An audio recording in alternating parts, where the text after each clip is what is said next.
রাখাল দাস বন্দ্যোপাধ্যায়। তাঁর নাম শোনেননি এমন বাঙালি বোধহয় খুবই কম আছে। মহেঞ্জোদারোর আবিষ্কারককে মানব সভ্যতার ইতিহাস চিরস্মরণীয় করে রাখবে। অথচ এই একই রাখাল দাস 1,25,000 টাকা কোন খাতে ব্যয় করেছেন দিতে পারেননি তার হিসেব।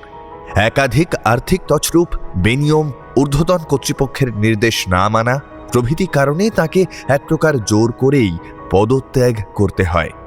তার জীবনের গতিপথটি বড়ই বিচিত্র। তা ভালো নাকি খারাপ তা আপনারাই বিচার করুন। আজকের পর্বে আমরা বরং শোনাই রাখাল দাসের এক অজানা গল্প। আপনি শুনছেন ক্লক টাওয়ার। পৃথিবীর বিভিন্ন দেশের বিভিন্ন সময়ের বিভিন্ন মানুষের গল্প নিয়ে আসি আমরা প্রত্যেক সপ্তাহে। মানে গল্প হলেও সত্যি। আমাদের চ্যানেলটি সাবস্ক্রাইব করুন আর শুনতে থাকুন আজকের পর্ব। আমাদের আজকের পর্বটি আমরা নিয়েছি খড়ি প্রকাশনী থেকে প্রকাশিত লেখক প্রসেনজিৎ দাশগুপ্ত রচিত প্রত্নতথ্য গ্রন্থের রাখাল দাসের দোষ নেই অধ্যায়টি থেকে। প্রসেনজিৎ দাশগুপ্ত পেশায় দেওয়ানি আদালতের আইন ব্যবসায়ী। তাঁর শিল্পকলা বিষয়ক বইগুলি পশ্চিমবঙ্গ বাংলা একাডেমি কর্তৃক সম্মানিত হয়েছে। আমাদের এই প্রচেষ্টায় উৎসাহ দানের জন্য লেখক ও প্রকাশককে জানাই আন্তরিক কৃতজ্ঞতা।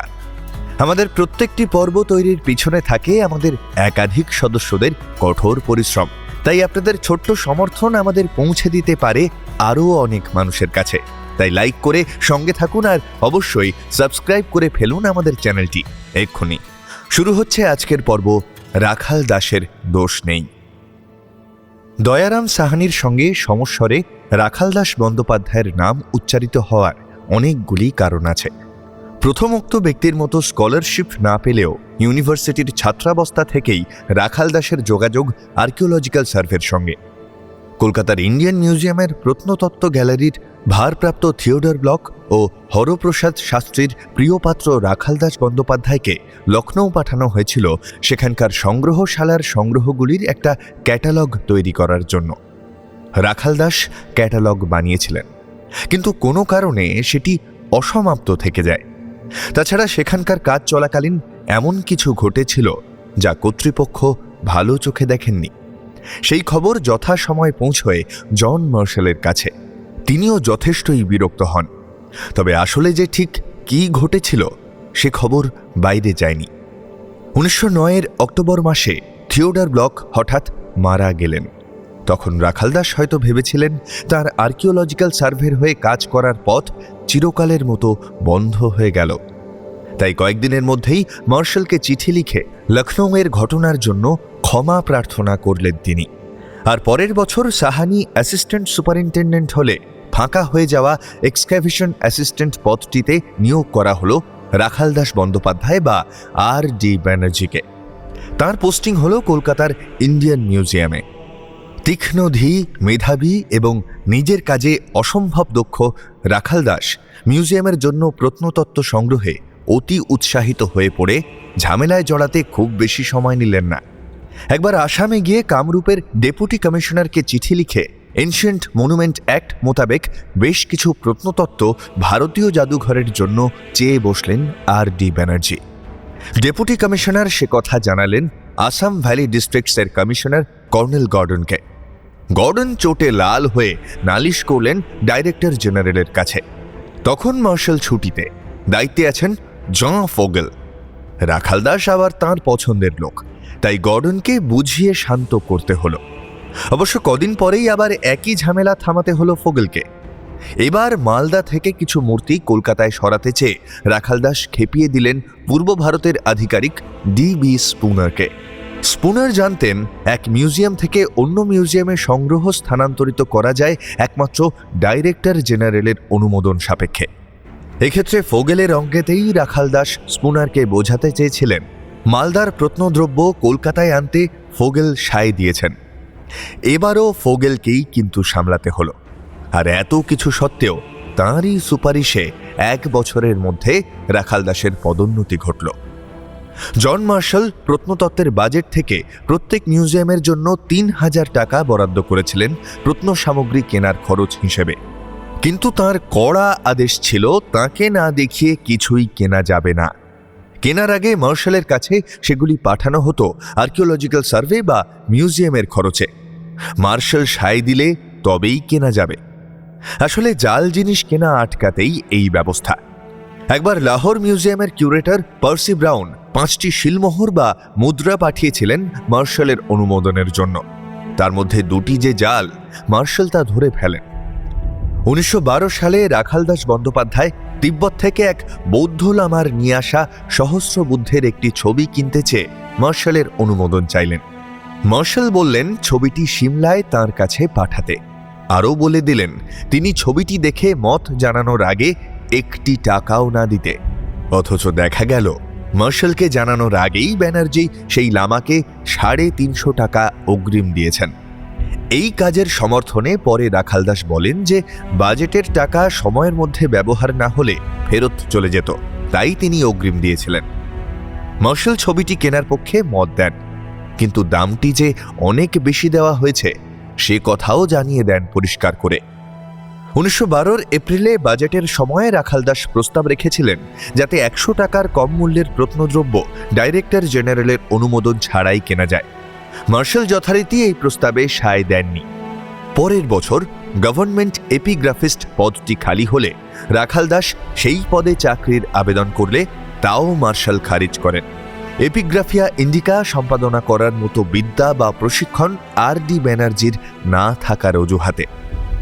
রাখালদাস সম্ভবত সবচেয়ে বেশি আহত হয়েছিলেন কলকাতা বিশ্ববিদ্যালয়ের সদ্য প্রচলিত এনশিয়েন্ট ইন্ডিয়ার হিস্ট্রি অ্যান্ড কালচারের কারমাইকেল চেয়ার নামক অধ্যাপকের পদটি না পেয়ে। হরপ্রসাদ শাস্ত্রীর জোরালো সমর্থন সত্ত্বেও তৎকালীন উপাচার্য আশুতোষ মুখোপাধ্যায় ওই পদে নিলেন ডি.আর. ভান্ডারকারকে।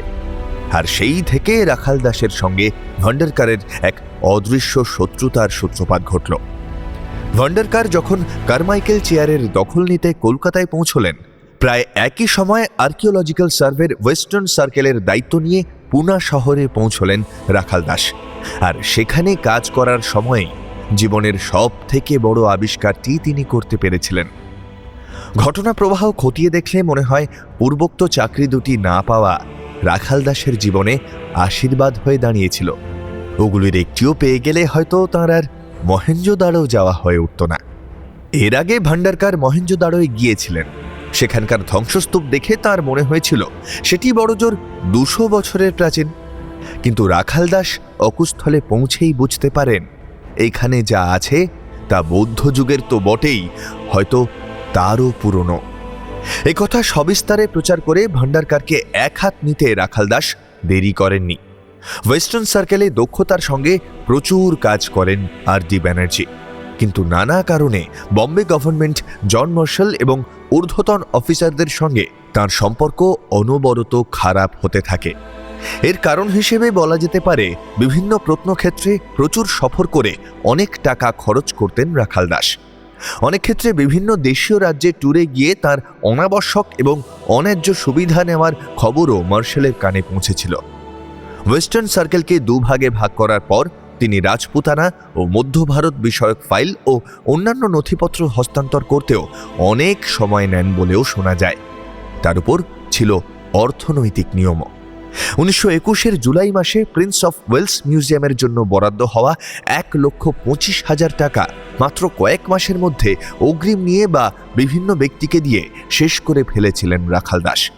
অথচ তাতে কাজের কাজ কিছুই হয়নি। এছাড়া বেশি দামে জিনিসপত্র কেনা বা খননের জন্য বরাদ্দ টাকায় নিজের অফিস সাজানোর মতো আরও অভিযোগ ঘটেছিল তার নামে। শেষ পর্যন্ত বিশাল খরচের হিসেব বোঝাতে না পেরে 1922 অক্টোবরে প্রিন্স অফ ওয়েলস মিউজিয়ামের অবৈতনিক কিউরেটরের পদ থেকে ইস্তফা দিলেন রাখালদাস। বম্বের সরকার ডিসিপ্লিনারি অ্যাকশনের নির্দেশ দিলেন তার বিরুদ্ধে। ইনক্রিমেন্ট বন্ধ হয়ে গেল। 1922 নভেম্বরে আদেশ বেরোলো কলকাতায় বদলির। কিন্তু তার আগেই সিন্ধু প্রদেশে চলে গিয়েছেন রাখালদাস বন্দ্যোপাধ্যায় ভারতবর্ষের ইতিহাসের একটি অধ্যায়কে খুঁজে পাওয়ার জন্য। মহেঞ্জোদারোয় প্রাচীন নগরের আবিষ্কারে চিরস্মরণীয় হয়ে যান রাখালদাস। অথচ সেই অভিযানের সময় তাঁর করা বিভিন্ন খাতে খরচ নিয়েও কর্তৃপক্ষ প্রশ্ন তুলেছিল। চাকরির ক্ষেত্রে তাঁর দুঃসময়ে মহেঞ্জোদারোর আবিষ্কারে সাধারণ মানুষের কাছে নায়কে পরিণত হয়েছিলেন তিনি। ইতিহাস অনুসন্ধিৎসু মানুষ আজও তাঁকে চেনেন মহেঞ্জোদাড়োর আবিষ্কর্তা হিসেবে। কর্মক্ষেত্রে তিনি কি করেছিলেন সে কথা কেউ মনে রাখেননি। সিন্ধু প্রদেশের প্রতিকূল আবহাওয়ায় অসুস্থ হয়ে পড়ে কলকাতায় ফিরে লম্বা ছুটি নিতে হয় তাকে। গরমে কলকাতাতেও থাকতে পারেননি, চলে গিয়েছিলেন দার্জিলিংয়ে। 1924-এ আর্কিওলজিক্যাল সার্ভের তরফে মহেঞ্জোদাড়ো ও হরপ্পার আবিষ্কারের কথা ঘোষণা করা হয়। কলকাতার অমৃতবাজার পত্রিকা অবশ্য এই প্রসঙ্গে আর্কিওলজিক্যাল সার্ভে এবং জন মার্শালের প্রবল সমালোচনা করে। সমালোচনার একটি কারণ হিসেবে বলা হয় আসল আবিষ্কর্তা রাখালদাস বন্দ্যোপাধ্যায়কে পরবর্তী অভিযান থেকে সরিয়ে দেওয়ার ঘটনাকে। একই কথা লেখা হয় প্রবাসী পত্রিকার সমসাময়িক একটি সংখ্যায়। অমৃতবাজার পত্রিকায় চিঠি লিখে প্রতিবাদ জানিয়েছিলেন রাখালদাস। আর্কিওলজিক্যাল সার্ভে এবং মার্শালের কাজ যে যথাযথ সে কথা বলার সঙ্গে সঙ্গে তিনি যে স্বেচ্ছায় পশ্চিমাঞ্চল ছেড়ে চলে এসেছিলেন সে কথাও স্বীকার করে নেন তিনি। প্রত্যুত্তরে খবরের কাগজের তরফে তাঁর প্রতিবাদপত্রকে কর্তা ভজা বা বস ওয়ারশিপ আখ্যা দেওয়া হয়। শারীরিক অসুস্থতার কারণে 1926-এ চাকরি ছেড়ে দিতে হয়েছিল রাখালদাসকে, কিন্তু তাঁর কাছের লোকরা বলতেন তাকে এই অজুহাতে ইস্তফা দিতে বাধ্য করা হয়েছিল। অনেকে বলেন তখন মার্শালের অবসরের সময় ঘনিয়ে এসেছিল। এই অবস্থায় জন মার্শাল চলে গেলে মহেঞ্জোদাড়োর আবিষ্কর্তাকেই তো ডাইরেক্টর জেনারেল করতে হয়। রাখালদাসকে সর্বাধ্যক্ষ করা এড়াতে তাঁকে নাকি অবসর নিতে বাধ্য করেছিলেন মার্শাল ও তার অনুগামীরা।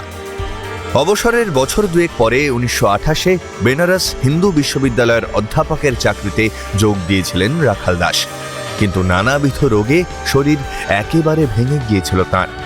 আরও 2 বছর পর 1930-এর মে মাসে তাঁর মৃত্যু হয়।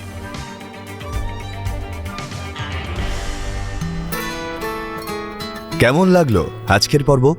অবশ্যই জানান কমেন্টে। আমাদের প্রত্যেক পর্ব তৈরির পিছনে থাকে আমাদের একাধিক সদস্যদের পরিশ্রম। আপনার ছোট্ট একটি লাইক সেই পরিশ্রমকে দিতে পারে অনেক ভালোবাসা। তাই এই পর্বটি লাইক করে আমাদের আরও ভালো ভালো পর্ব তৈরি করতে উৎসাহিত করুন। বন্ধুদের সঙ্গে শেয়ার করে নিন এই পর্ব, আর সাবস্ক্রাইব করুন আমাদের চ্যানেল। আজকের পর্ব পাঠে ছিলাম আমি শঙ্খ। স্ক্রিপ্ট কৌশিক রায়, মূল রচনা প্রসেনজিৎ দাশগুপ্ত, সাউন্ড ডিজাইন শঙ্খ। আগামী সপ্তাহে আমরা আসছি আরও একটি নতুন পর্ব নিয়ে। সঠিক সময় নোটিফিকেশন পেতে বেল আইকনটি ক্লিক করতে ভুলবেন না। তাহলে দেখা হচ্ছে আবার পরের শুক্রবার ঠিক রাত 9টায়। ততক্ষণ ভালো থাকবেন, সুস্থ থাকবেন।